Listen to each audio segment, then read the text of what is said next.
परंपरा से विभाग चाहिए या वैकल्पिक विभाग चाहिए? क्या इतनी तो बात है ना।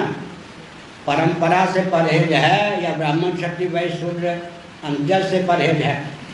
अगर पांचों विभाग से परहेज है तो कोई भी तंत्र चलेगा नहीं, शरीर भी नहीं चल सकता है। अंत में आपको कहना पड़ेगा कि परंपरा से परहेज है, यही ना।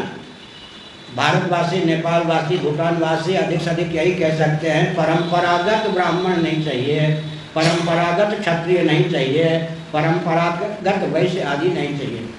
तो इस पर हमारा प्रश्न है, वैकल्पिक तो चाहिए ना। अगर वैकल्पिक चाहिए तो वैकल्पिक ब्राह्मण क्षत्रिय वैश्य शूद्र अंत्यन बनाने के लिए समय कितना चाहिए, संपत्ति कितनी चाहिए, फिर भी अधिकार, फिर भी संस्कार का आधान संभव है क्या? इस प्रश्न का उत्तर कहीं नहीं है। दूसरी बात है, प्रथम दूसरे तीसरे कॉलम में ही सब आना चाहेंगे, चौथे पांचवें कॉलम की ओर तो जाना नहीं चाहेंगे।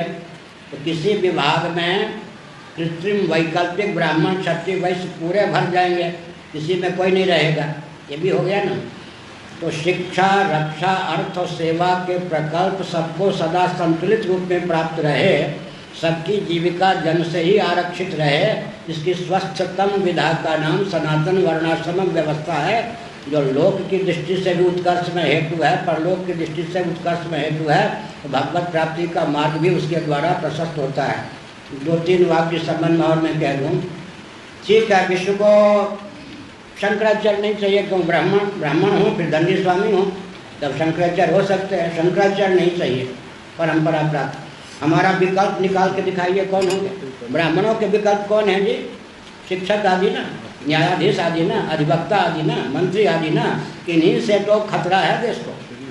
हमारा जो विकल्प आप निकालेंगे उसी से तो देश को खतरा होगा। क्षत्रियों के विकल्प कौन है? पुलिस वाले, मिलिट्री वाले, इन्हीं से तो रक्षा विभाग को खतरा है। वैश्यों के विकल्प निकाले गए वो कौन है? उद्योगपति, इन्हीं से तो कृषि गौरक्ष वाणिज्य को खतरा है। शूद्रों के विकल्प निकाले गए कौन? मिशन वाले, उसी से तो सेवा प्रकल्प, उद्योग प्रकल्प को खतरा है। इसका मतलब हमारा स्वरूप तो निर्विकल्प है, हमारा जो विकल्प निकलेगा उसी से विस्फोट हो जाएगा। अब वो जो हैं अंग्रेज आदि, जिनके यहाँ हजारों वर्ष पहले से ही परंपरा प्राप्त वर्ण व्यवस्था विलुप्त है, उनके सामने लाचारी यह है कि वैकल्पिक ब्राह्मण क्षत्रिय आदि से ही वो काम चला सकते हैं। फिर भी भारत के शासन तंत्र को ध्यान रखना चाहिए। आज भी मैंने प्रातः सत्र में कहा था, वैकल्पिक राजवंश को भी इस 21वीं शताब्दी में ब्रिटेन ने क्रियान्वित रखा है, जिसके फलस्वरूप एलिजाबेथ विक्टोरिया से भी अधिक समय से शासन कर रही हैं। वो वैकल्पिक राजतंत्र को भी सुरक्षित रख रहे हैं और हम परंपरा प्राप्त राजतंत्र को विध्वंस करना चाहते हैं। इसका मतलब हमारा चिंतन अंग्रेजों के चिंतन से भी 1000 गुना अधिक निकृष्ट हुआ या नहीं?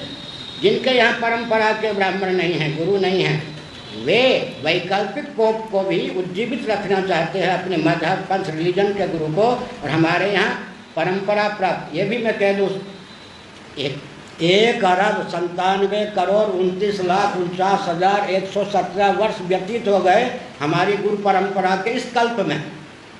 2018 में, 2017 तक की बात है, 2018 में 1,97,29,49,117 वर्ष हमारे व्यतीत हो गए। 118वां वर्ष चल रहा है गुरु परंपरा का। इतनी प्राचीन गुरु परंपरा को कोई फूंक मार के उड़ा देगा क्या? दूसरी बात है, सबसे खतरे में कौन है? जिनके यहाँ सनातन परंपरा से वर्णाश्रम व्यवस्था नहीं। ध्यान गया या नहीं? सबसे खतरे में वही ही हैं जिनके यहाँ सनातन परंपरा से वर्णाश्रम व्यवस्था नहीं है। इसलिए ये सब समस्याएं हैं, चुनौती हैं, इनका समाधान भी हमको बहुत विवेकपूर्वक, सूझबूझपूर्वक करना है। एक संकेत करता हूँ, आपको शायद कभी सुनाया हो या ना सुनाया। महाभारत का शांति पर्व, गीता पे से हिंदी अनुवाद सहित पूरा महाभारत उपलब्ध है शांति पर्व में। विषय सूची देख लीजिएगा। परशुराम जी का जीवन चरित्र लिखा गया है। युधिष्ठिर जी ने भीष्म जी को पूछा, जब हमारे पूर्वज क्षत्रिय परशुराम जी के द्वारा 21 बार नष्ट कर दिए गए, हम लोग कहाँ से टपक पड़े? कोई ना कोई क्षत्रिय तो रहे होंगे ना, तो हमारी उत्पत्ति हुई होगी। उस संदर्भ में क्षत्रिय वंश की रक्षा ब्राह्मणों ने, वन ने, गाय ने, समुद्र आदि ने किस प्रकार की, उसका बहुत बढ़िया ढंग से वर्णन है। वो अध्याय जरूर पढ़ना चाहिए।